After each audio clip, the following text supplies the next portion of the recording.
Nisangat og reklamo sa CIDG Bohol ang mga nabiktima sa RIPA o Paluwagan, usa ka halapad nga money lending scheme sa probinsya sa Bohol. Sumapang daghan ang miapil sa RIPA pinaagi sa Facebook group. Sulod sa usa ka semana mamahimo kunong mukita og halos doble sa ilahang investment ang miyembro. Ang puhunan ideposito lang sa bangko apan walay bugti nga dokumento o produkto. Apan niadtong Biyernes, nitago ang admin operator sa Paluwagan. Dala ang investment sa mga biktima.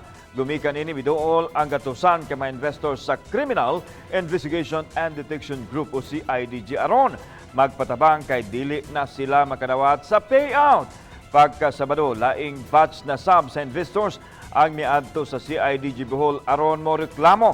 Sa inisyal na investigasyon, miabot og halos 2 bilyones ka pesos ang nadalang sa lapi gikan sa mga investor sa RIPA. Matod ni Bohol Governor Arthur Yap, iyang gitahasan ang CIDG ug NBI Bohol nga mag-imbestigar aron matabangan ang mga biktima.